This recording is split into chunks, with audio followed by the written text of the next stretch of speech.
Hello friends, आज हम जिन सामाजिक विचारक के विचार आपके सामने लेके आए हुए हैं राजा राम मोहन राय।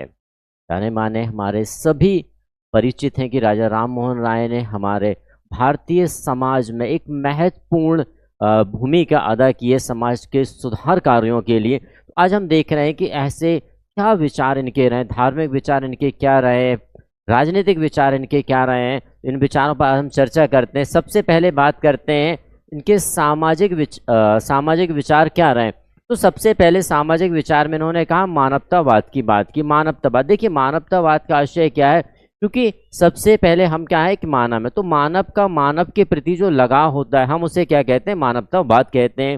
नेक्स्ट, जाति प्रथा का विरोध किया। देखिए जाति प्रथा हमारे समाज की एक ऐसी व्यवस्था बनी जिसके आधार पर हमने क्या देखते हैं कि कहीं ना कहीं व्यक्ति व्यक्ति पे क्या करता है, हीन भावना से ग्रसित हो जाता है।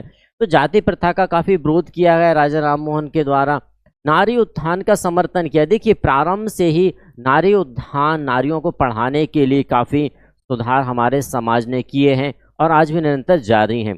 बुद्धिवाद एवं वैज्ञानिकता पर यह प्रबल विचार करते हैं कि बुद्धिवाद, देखिए विकास के लिए सबसे पहले बुद्धि का होना आवश्यक है। बुद्धि और तार्किक समझ, यानी जिसे हम कहते हैं वैज्ञानिकता या वैज्ञानिक समझ का होना आवश्यक। तो ये हमारे राजा राम मोहन राय के द्वारा दिए गए सामाजिक विचार हैं।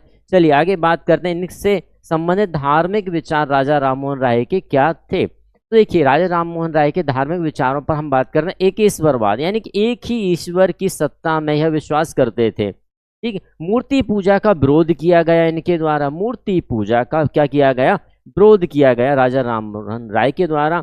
और सर्वव्यापी धर्म की बात करते हैं, यानी कि एक ऐसा धर्म जो ब्रह्मांड में सभी जगह उपस्थित है, उसी धर्म को ये क्या मानते हैं, सर्वव्यापी धर्म मानते हैं। साथ ही साथ ईसाई धर्म के कर्म कांडों की आलोचना भी राजा राम मोहन राय के द्वारा की गई है। चलिए इनके प्रशासनिक या राजनीतिक विचारों की बात करते हैं। तो राजनीतिक विचारों में राजा राम मोहन राय क्या कहते हैं, स्वतंत्रता की बात करते हैं कि प्रत्येक व्यक्ति को अपने लिए स्तर पर क्या होना चाहिए, स्वतंत्र होना चाहिए। साथ ही साथ समानता की बात की गई है, सभी व्यक्तियों को अपने स्तर पर क्या है, समान व्यवहार या समानता का अधिकार होना चाहिए। जिस प्रकार यह मानवतावाद की बात करते हैं, इसीलिए इन्होंने समानता की बात का यहाँ पर विचार रखा। और साथ ही साथ सभी प्रकार की व्यवस्थाओं को चलाने के लिए, सुचारू रूप से चलाने के लिए इन्होंने प्रशासन की बात भी यहाँ पर की गई है। तो यह इनके क्या थे, हमारे राजा राम मोहन राय जी के द्वारा प्रस्तुत राजनीतिक विचार।